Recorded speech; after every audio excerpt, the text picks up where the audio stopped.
क्या आप ये जानते हैं कि गोवा जैसे बीचों पे ठंडी ठंडी हवाओं का आनंद क्यों आता है? और क्या आप ये जानते हैं कि क्यों समुद्र के तट से जितनी दूर हम जमीन पर जाते हैं उतना ही गर्मी और सर्दी का प्रभाव हमें देखने को मिलता है? इन दोनों सवालों का जवाब हमें लैंड और सी ब्रीज को समझकर आएगा। तो आइए जानते हैं कि लैंड एंड सी ब्रीज क्या है, ये कैसे बनते हैं और इनका हमारी जिंदगी पर क्या असर होता है। तो आइए शुरू करते हैं। पहले ये समझते हैं कि लैंड और सी ब्रीज क्या होता है। जब विंड बहुत ही धीमी गति से चलते हैं तो उसे हम ब्रीज कहते हैं और विंड का नाम उसके ओरिजिन से रखा जाता है। इसीलिए सी ब्रीज ऐसे ब्रीज हैं जो कि समुद्र से ओरिजिनेट होते हैं और लैंड की ओर जाते हैं, और इसी तरह लैंड ब्रीज ऐसे ब्रीज हैं जो कि लैंड से ओरिजिनेट होते हैं और सी की ओर जाते हैं। आइए तो अब समझते हैं कि लैंड और सी ब्रीज कैसे बनते हैं। पहले हम सी ब्रीज को समझते हैं। दिन के वक्त सूरज की गर्मी से लैंड वाटर से जल्दी गर्म और रात में लैंड वाटर के कंपैरिजन में जल्दी ठंडा हो जाता है। आइए समझते हैं कि ऐसा क्यों है। आप इस डायग्राम में देख सकते हैं कि ये हमारा सन है। जब सन रेज लैंड पे पड़ता है और सन रेज जब सी पे पड़ता है तो सी ट्रांसपेरेंट होता है, जिसके कारण ये सन रेज नीचे की ओर भी बहुत दूर तक पेनिट्रेट कर जाते हैं, लेकिन लैंड पे ये सन रेज पेनिट्रेट नहीं करते क्योंकि ये ट्रांसपेरेंट नहीं है। दूसरा बात, जब ये सी वाटर गर्म होता है तो ये बाहर की ओर ट्रैवल करता है और इस तरह हीट जो है वो दूर चला जाता है, लेकिन लैंड का हीट इधर उधर जा नहीं सकता है, इसीलिए वो हीट एक जगह पे कंसंट्रेट हो जाता है। तीसरी बात, जब पानी गर्म होता है तो ये इवेपोरेट भी होता है, जिसके कारण कंडेंसेशन होता है और पानी ठंडा होता है, लेकिन लैंड पे पानी नहीं होने के कारण इवेपोरेशन नहीं होता है, इसीलिए ये ठंडा भी नहीं होता है। और चौथा है हीट कैपेसिटी, जिसमें पानी का हीट कैपेसिटी लैंड के हीट कैपेसिटी से ज्यादा है। हीट कैपेसिटी का मतलब है कि उस पदार्थ के टेम्परेचर को 1 डिग्री से बढ़ाने के लिए कितना एनर्जी का आवश्यकता है। तो वाटर के टेम्परेचर को 1 डिग्री से बढ़ाने के लिए ज्यादा हीट की आवश्यकता है, और लैंड का हीट कैपेसिटी कम होने के कारण कम एनर्जी से ही उसका टेम्परेचर 1 डिग्री बढ़ सकता है। तो इन 4 कारणों से लैंड वाटर से जल्दी गर्म हो जाता है और रात में लैंड वाटर से जल्दी ठंडा हो जाता है। इस प्रक्रिया को हम differential heating of land and water कहते हैं। दिन में लैंड का टेम्परेचर वाटर के टेम्परेचर से बहुत ज्यादा बढ़ जाता है, जिसके कारण लैंड के कांटेक्ट में जो भी एयर पार्सल है वो लैंड के हीट के कारण वो गर्म हो जाते हैं, और गर्म होने पे इनका वॉल्यूम एक्सपैंड करता है और ये ऊपर की ओर बढ़ने लगते हैं। ये वार्म एयर जब ऊपर की ओर बढ़ते हैं तो यहाँ पे लो प्रेशर का निर्माण होता है। उसी तरीके से वाटर, क्योंकि लैंड के कंपैरिजन में ये कूल है, इसके कारण जो यहाँ का हवा है वो भारी हो जाता है, जिसके कारण ऊपर से हवा जो है वो नीचे की ओर सिंक करता है और यहाँ पे हाई प्रेशर का निर्माण करता है। हम ये जानते हैं कि हवा हमेशा हाई प्रेशर से लो प्रेशर की ओर मूव करता है। इसी कारण जब वाटर पे हाई प्रेशर और लैंड पे लो प्रेशर का निर्माण होता है तो हवा हाई प्रेशर से लो प्रेशर की ओर मूव करता है। यही हवा जो सी के ऊपर के हाई प्रेशर से लैंड के ऊपर के लो प्रेशर की ओर मूव करता है, इसी हवा को हम सी ब्रीज कहते हैं।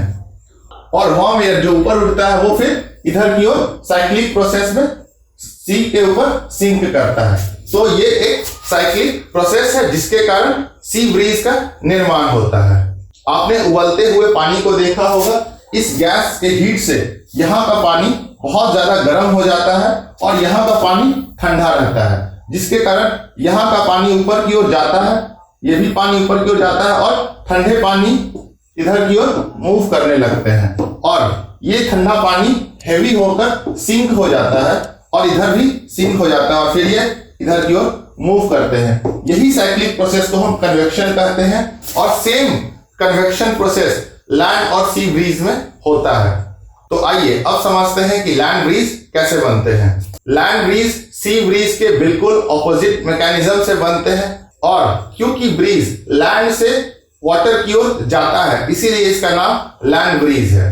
रात में सन रेज के हीट के अभाव के कारण लैंड वाटर से बहुत जल्दी ठंडा हो जाता है, जिसके कारण यहाँ का टेम्परेचर कम हो जाता है और यहाँ का टेम्परेचर हाई हो जाता है। हाई टेम्परेचर होने के कारण यहाँ पे जो एयर है वाटर के ऊपर ये गर्म हो जाता है, इसका वॉल्यूम एक्सपैंड करता है और ये ऊपर की ओर बढ़ने लगता है। उसी तरीके से लो टेम्परेचर होने के कारण यहाँ का हवा ठंडा हो जाता है और ठंडा होने के कारण यहाँ का हवा हैवी हो जाता है और ये नीचे की ओर सिंक करता है। नीचे की ओर सिंक करने के कारण यहाँ पे हाई प्रेशर का निर्माण होता है और यहाँ से हवा ऊपर उठने के कारण लो प्रेशर का निर्माण होता है। मैंने आपको अभी बताया था कि हवा हमेशा हाई प्रेशर से लो प्रेशर की ओर मूव करता है, इसीलिए हाई प्रेशर से हवा लो प्रेशर की ओर मूव करता है। इसी हवा को हम लैंड ब्रीज कहते हैं, क्योंकि हवा लैंड से सी की ओर जा रहा है। जब ये हवा ऊपर जाता है तो फिर ये एटमॉस्फेयर में इधर की ओर आकर फिर से इधर एक साइक्लिक प्रोसेस का निर्माण करता है। तो दिन में हमें सी ब्रीज महसूस होता है और रात में हमें लैंड ब्रीज महसूस होता है।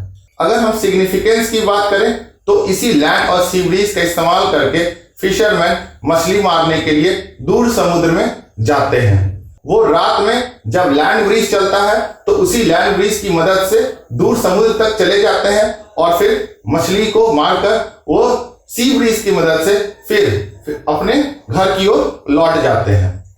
दूसरा है प्लेजेंट वेदर, जहां पर सी ब्रीज और लैंड ब्रीज नहीं पाए जाते हैं, जैसे कि कोलकाता जैसे शहर जो कि कोस्टल एरिया से काफी दूर है, वहां पे लैंड ब्रीज और सी ब्रीज नहीं पाया जाता है, जिसके कारण वहां का एटमॉस्फेयर बहुत ही मॉइस्ट और स्टिकी है और गर्मी में काम करना बहुत ही मुश्किल हो जाता है, जैसा कि हम यहाँ देख सकते हैं। लेकिन कोस्टल एरियाज जैसे कि गोवा, मुंबई, चेन्नई इत्यादि ऐसे एरियाज में लैंड और सी ब्रीज हमेशा चलते रहता है, जिसके कारण वेदर बहुत प्लेजेंट होता है और काम करना आसान हो जाता है, जिसके कारण वहां के क्षेत्र का विकास ज्यादा होता है। तीसरा है टूरिज्म। मैंने बताया था बीचेस पे लैंड और सी ब्रीज के कारण बहुत अच्छा वेदर होता है, जिसके कारण टूरिस्ट आते हैं और बीचेस को एंजॉय करते हैं और वहां पे बहुत सारे स्पोर्ट्स गेम्स, बोटिंग एक्सेट्रा का आनंद उठाते हैं। चौथा है एग्रीकल्चर। बहुत सारे प्लांटेशन क्रॉप्स जैसे कि कोकोनट या रबर कोस्टल एरियाज में प्रोड्यूस किए जाते हैं और ये इन्हीं लैंड और सी ब्रीज के मदद से बहुत अच्छा प्रोडक्शन देते हैं। तो ये है हमारा लैंड और सी ब्रीज। अगर आपको कोई भी डाउट हो तो आप कमेंट सेक्शन में मुझसे पूछ सकते हैं और अगर आपको मेरा ये प्रयास अच्छा लगा तो लाइक, शेयर, सब्सक्राइब करें और अपने दोस्तों तक जरूर पहुंचाएं। धन्यवाद।